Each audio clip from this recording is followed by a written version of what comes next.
আজকে দুপুরবেলার দিকে একটু দাদার সাথে ঘুরতে বেরিয়েছিলাম। বাড়ি থেকে বেশ অনেকটাই দূরে গিয়েছিলাম। দুটো সুন্দর সুন্দর জায়গায় গেছিলাম। প্রথমেই চলে গিয়েছিলাম নোকারির জহুরা কালী মন্দিরে। এই মন্দিরটা রানাঘাটের প্রাচীন মন্দিরগুলোর মধ্যে অন্যতম একটি। এখানে নাকি মা খুব জাগ্রত।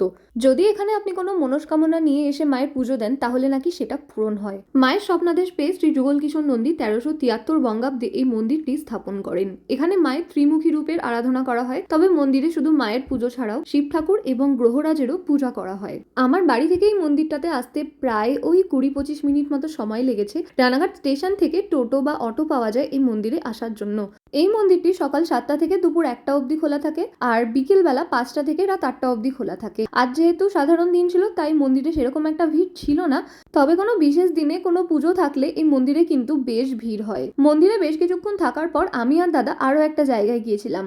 এরপর আমরা চলে গেছিলাম বাংলাদেশ বর্ডার অধ্যুষিত একটা গ্রামে। গ্রামটা কিন্তু ভীষণ সুন্দর। ওখানে গিয়ে দূর থেকে বাংলাদেশ দেখলাম। বাংলাদেশের জমিতে ওখানকার মানুষজন চাষাবাদ করছেন।